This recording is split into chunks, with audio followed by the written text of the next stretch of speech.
What's going on, everybody? If you're thinking about starting a candle business or just launch one, this video is definitely for you. I'm going to share 5 of the biggest lessons I've learned my first year running a real candle business. The stuff I wish somebody told me early on. I've made sales online, at vendor fairs, and through private label deals, but it wasn't all smooth, and to be honest, it still kind of isn't. It has its ups and it has its downs. There were mistakes, a lot of wasted money, and moments I wanted to quit. These are the things that helped me grow faster, avoid burnout, and build a brand that people actually connect with. So whether you're just testing your first wick or already selling candles, I hope these lessons help you avoid some of the hardships that I've learned along the way.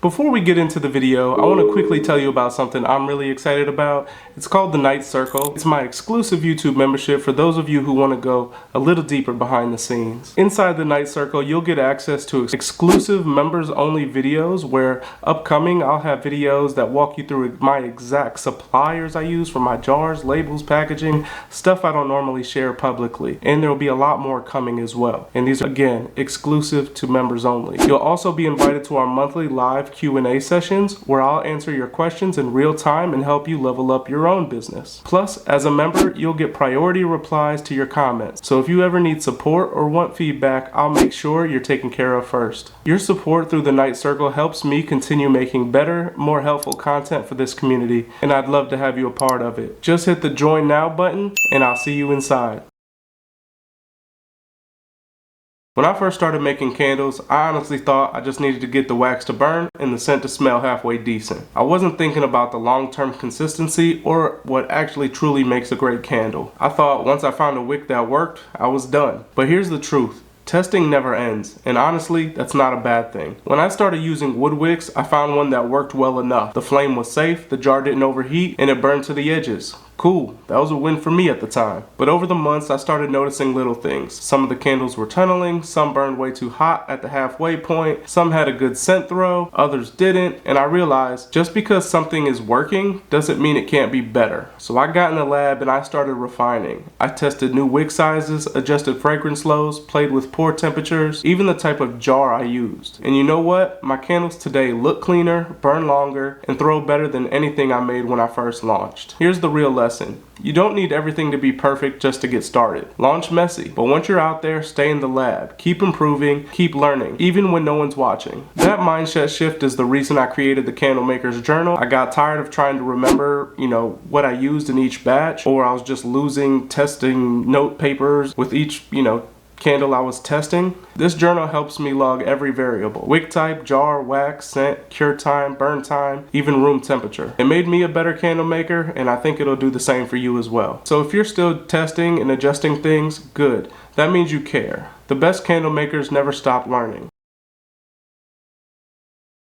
Here's something I learned the hard way. People can get candles anywhere. Probably cheaper, probably faster, probably on Amazon with free shipping. So why would they buy from you? That question haunted me in the beginning because I spent so much time obsessing over the candle itself. The wax, the scent, the vessel. But here's the truth. Candles aren't the product. You are. The feeling, the story, the emotion behind what you make, that's what people are actually buying. Once I understood that, everything changed. I stopped trying to be just another candle business. I focused on the experience, from the name to the scratch-off quotes that come with every candle, to the emotion behind every scent I release. Everything had to feel intentional. And people started responding to that. Let's be honest, the market is full of people selling candles, but very few have a clear brand. Something that speaks to a type of person, a lifestyle, a mission. When somebody sees your booth, your website, your Instagram, what are they actually feeling? That's branding. And it's one thing that makes your $25 candle feel worth it. Your product brings people in, but your brand is what makes them stay. I'm gonna be real with you. I wasted hundreds, if not thousands of dollars on Facebook and Instagram ads when I first started. I boosted posts, I tried running campaigns. I thought I could just, click a few buttons and the sales would start pouring in. They didn't. Looking back, it probably wasn't even the ad platform's fault. I didn't know what I was doing, but more importantly, I didn't realize how valuable community was. The first time I set up at a vendor fair, I spent like $25 for the booth fee, and I ended up making over $300 in sales that day. I got to talk to people, let them smell my candles, hear their reaction in real time. I even had repeat customers who came back to the next fair just to find me again. That's when I realized this business is about people, conversations, conversations, eye contact, connection. You can't always build that with a shop now button. And here's something I've started doing at every fair. When someone buys from me, I give them a small thank you, maybe a discount card for their next online order or a tiny freebie. Something that says, hey, I appreciate you. Because when you make people feel seen, they remember you. So if you're just starting and money's tight, go ahead and skip the ads for now. Go to fairs, join local markets, talk to real people. It'll cost a lot less, convert better, and give you something no algorithm ever could, a genuine connection. Let me save you a little heartbreak. Not every scent is going to be a hit. You can spend weeks perfecting a blend, come up with the perfect name, design the most beautiful label, and it still might not sell. I've had scents that I've absolutely loved, ones that I was sure would be bestsellers, and I made a full batch, brought them to a fair, and barely moved any. Meanwhile, something I thought was just okay ended up flying off the table. That's when it hit me. I'm not making candles for me, I'm making candles for my customers. My taste isn't always their taste, and that's okay. This is where testing, feedback, and being willing to pivot comes in. Ask customers what they like. Look at which products are consistently selling and which ones are just sitting. The data doesn't lie. And don't take it personally when something doesn't move. It doesn't mean your product is bad. It just means it wasn't the right fit for the market you were in. One of the best things you can do is take your feeling out of the product line and start treating it like a business. If a scent isn't selling, archive it and focus on what's moving. Your customers will build your bestsellers for you, if you listen.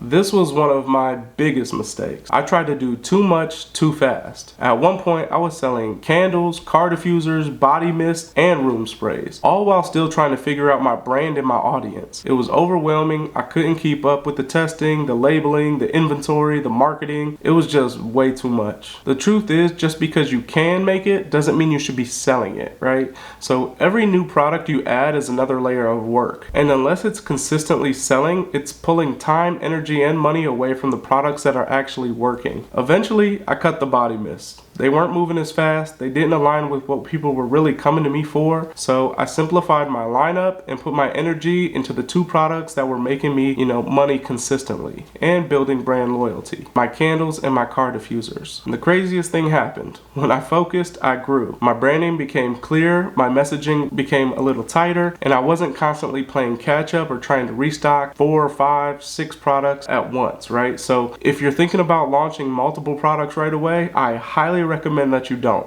I recommend starting with maybe 1, maybe 2, build a foundation. Let your audience ask for more before you start adding to your workload. Master the basics, then you scale with intention. If you're still here, thank you. That tells me you're serious about this. The truth is, starting a candle business is exciting, but it can also be messy, confusing, and sometimes discouraging. I've made mistakes, and I'm still gonna make mistakes. I've had slow days, I've questioned whether it was even worth it, but I kept going. And if you want this, you can too. These 5 lessons didn't come from a book or a course, they came from doing the work. From being in my basement, melting wax, trimming wicks, hauling tables to vendor fairs, and figuring it out one sale at a time. So don't let the pressure to be perfect stop you from starting. Don't wait until everything's figured out. Just start now, and you refine as you grow. If any of these lessons hit home, drop a comment and let me know which one spoke to you the most. Or better yet, share your own first year lessons. Let's help each other win. And if you want more real advice on growing a candle business from scratch, not the polished stuff, but the real stuff, make sure to subscribe and check out my other videos on this channel. I'm building this in real time and bringing you along the ride with me. I appreciate you watching, and I'll see you in the next one.